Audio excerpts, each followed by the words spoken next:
To join an amazing Magic the Gathering community, check out KitchenTableMTG.com. This is Tao at the Forge, and once again I'm recording late at night, so I gotta be a little bit quieter not to wake up my kids. Otherwise this is going to be a very short video. Anyways, let's continue on with number 4 box opening of our stable. So we're going to see what we can get here. So I got a goat token and a swamp. And so there's a couple things I did want to continue talking about, things that have happened this year or things that I've been working on and things I have questions for you, my viewers, and what you guys would like to see. So let's see, first of all is one thing that happened this year is YouTube, stupid AI, came out with this thing where it started flagging everybody's videos as being inappropriate for most advertisers. Now, that's actually a huge pain in the ass, right? And a lot of people don't really get why, right? And I can tell you, for the big channels, it's a pain, but for small channels, it's actually really, really a pain. Okay, it's actually a huge deal. Okay, and here's why. Right, you have a small channel, and small channels don't make a lot of money, right? Like our YouTube revenues, are extremely low. And yeah, that's because we're small, right? And you have to grow in order to make money. But the problem is that for channels of mine, like if you look at most of the videos, like even some of my bigger videos, like the better videos or better performing videos, only have like maybe a couple thousand views, right? And part of that is because, well, maybe people aren't interested in it, or maybe it just appeals to only a select people or a group, and that's fine. But also because I don't have a ton of people who know about my channel, and that's okay too, because I'm small and growing. That's okay. But the problem is, oh, that's weird. The problem is that when you're a small channel and your video gets flagged, okay, well, let's say I get flagged and then I have to fight it, right? So it says it's inappropriate for most advertisers. Okay. Well, now all of a sudden I don't earn any ad revenue on it, and I have to challenge that. Okay, and to their credit, YouTube will agree with me and say, okay, yeah, that's actually okay, and they'll approve it from monetizing. But by the time they do that, it's taken a couple days, and the people who do, by that time, the people who are probably going to watch that video have already watched the video, and I've missed my chance at earning any revenues from it, right? Now, that really sucks, right? It just really does, because, already, this channel doesn't make a lot of money, and so, it's tough for a small channel to lose even a little bit of revenue that you would have gotten from that video, right? So, for me, I don't make the videos to make money, obviously. Like, if I was looking for a good way to make money, I would actually just go and get another part-time job, or not another part-time job, since I don't have one in the first place. I have a full-time career, but I would just go get a part-time job, because the amount of time I put into it is actually, even at minimum wage, I would make way, way more. I do the channel because I really like it. I like being part of a community. I like building community and helping other people, and making friends online and stuff like that. And I find making videos to be kind of therapeutic. So I really like it a lot. So for me, it's not really about the money, but it would help, right? So the thing is, I have a family, and it's difficult to justify spending a ton of money or anything like that on. Oh, there's another one. Sweet. It's hard to justify spending a lot of money on channel or doing really cool things when you could, when there's almost zero return on it.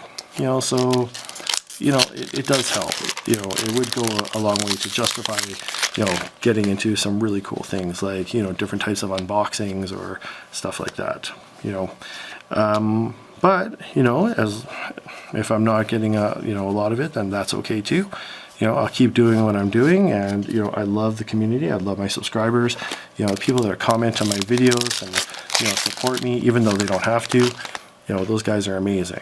So all you supporters out there, thank you so much for all your support for the last year and a half that this channel's been oh, sweet, that this channel has been in, basically in business, so to speak. So anyways, that just hurts a lot of channels though. So I would really hope YouTube, that YouTube will fix this problem, right? And make it so that, like the small channels don't lose out on this revenue. Or if it does happen, right, then to make it so that we can like maybe get back, like reimbursed backwards for it or something like that, like get a higher rate for the number of views that we lost, or even the same rate for the number of views you lost, to actually make it, kind of fair, right? Anyways, I think that would go a long way to help. So anyways, the other thing is I wanted to mention is the importance of smaller channels. Now, everybody probably knows about Tolarian Community College and the Mana Source, and MTG Headquarters for the people that are following them. People probably know about MTG Lion and Desolator Magic, and stuff like that. And probably even Strictly Better MTG, because those guys are some of the biggest channels. And that's great. Like, I think they each have their own niche. They appeal to different people. Also Alpha Investments, and Desolator Magic, you need to talk about those guys. MTG Goldfish is another big one. And also, did I mention Alpha Investments? I think I did. I'm probably missing a few, right? But anyways, those guys, they all do different things. They appeal to different people, and that's all good. I love most of their content. I subscribe to most of those people, and I watch a lot of their stuff. Not all of it, and of course not. The more content we have, the better. All right. So, anyways, but the smaller channels also do a good job too.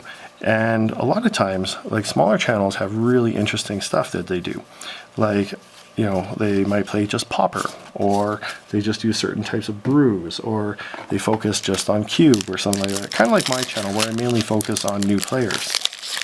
Right? So, like the small guys, all the big channels were small channels at one point. And it's getting that support from the rest of the community that really helps.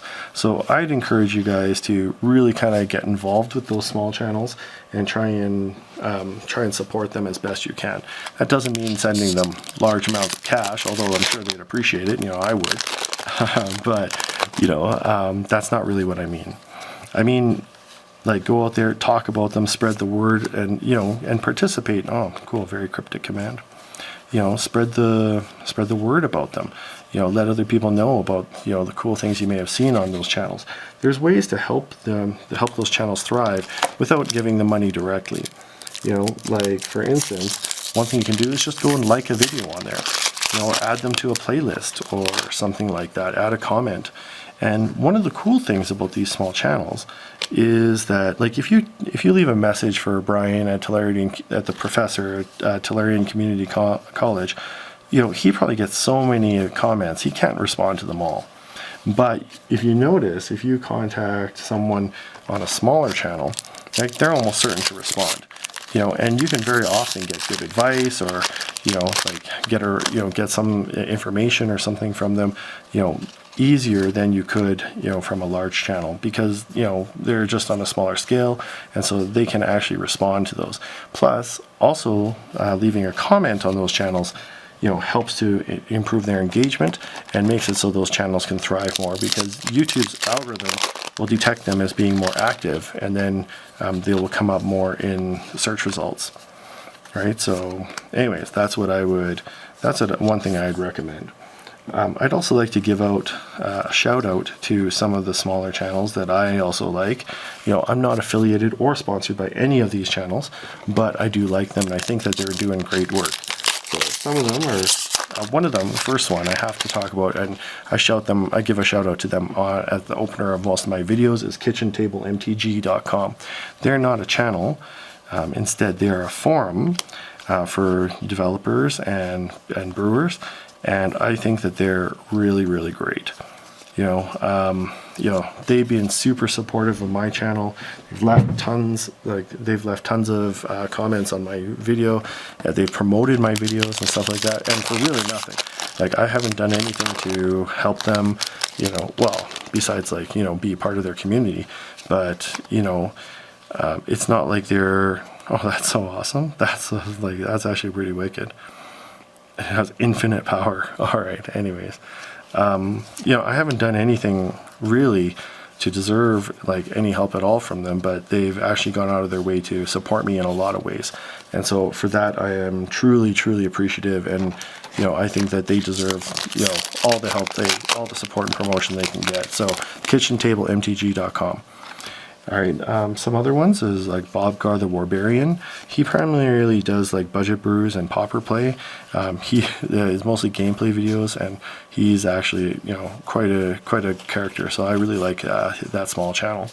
Some other ones are like Turn One Glistener Elf, Total MTG, MTG Strategist, MTG Amino, MTG Magpie, and stuff like that. So one thing you can do is follow them on Twitter. Right, you can see like when they produce videos and get involved in comments and talking with them and stuff like that. And I think that would really go a long way again to just helping them promote their channels and giving them, sometimes it's just even some recognition, just saying, hey, I like your stuff. And that's sometimes enough just to keep those small channels going. Like I said, most of us, it's a labor of love. Like if you look at some people, like we just build our channels because we just like it, and so getting that positive feedback is actually really good. So I would say, if you can, send some love our way. Most of us really appreciate it, and it's good for us on our channels as well. So anyways, so I'd also want to talk about one idea I had, and one of the ideas I had is running a tournament for one of my cubes. So running a cube tournament. I think it'd be a lot of fun and testing out the cube. Like I've tested it out a few times, but to just see how it works under kind of a real, so to speak, a real condition. So I think it would be a cool thing to run a tournament using one of the cubes and see how it performs under so-called real conditions, and just see where it goes from there, right? Like is it actually good or not? But the problem is I don't have any experience running any tournaments. I've read up online about some of the things that you can do and some things you can use. But, what do you think? Like, what would you guys like to see in that? Like, if I did run a tournament, would you like to see like a multiplayer, or would you rather it be one-on-one? Like, I built the cube to be a multiplayer cube, like both of my cubes. This is the third one I got. So that's what I would probably prefer, but, what do you think is the best way to see that? Would you like to be able to see, for instance, what's in players' hands, or would you like to just see only the battlefield part? Would you like there to be promotions about, for smaller channels? I think that's a great idea. What would be a good prize? And what should the prize structure look like? Is it worth it? For instance, to have like, say, like a booster box. Is it worth it to, like, should the, fourth place finisher get a prize? Or, should they not get a prize? Like maybe only the top two or something? Or should, all the competitors, how many people should go in it? Do we actually need professional judges? Like, so to say. Like, yeah, they're certified judges, but it's hard to call them professional. Well, they are professionals, but I mean, like, they're not paid, and that's actually super special because they're just volunteering all their time, But, like, do we need actual certified judges, or can we just kind of wing it, or what? What would be a good location? Like, of course, an LGS would be a great location for it, but is there another place where perhaps it might be like a good place to go to play? I'm not sure. So anyways, those are some ideas I had. Like, what do you guys think? Have any of you guys ever run, like, have you guys run a tournament? Have you guys ever, well, I'm sure many people have been in a tournament, but what do you need? How hard is it to keep it organized? Oh, nice. Like, what are some of your advices about it? And hey, is that actually something you'd like to see on the channel? So let me know in the comments what you think. right? So here's the last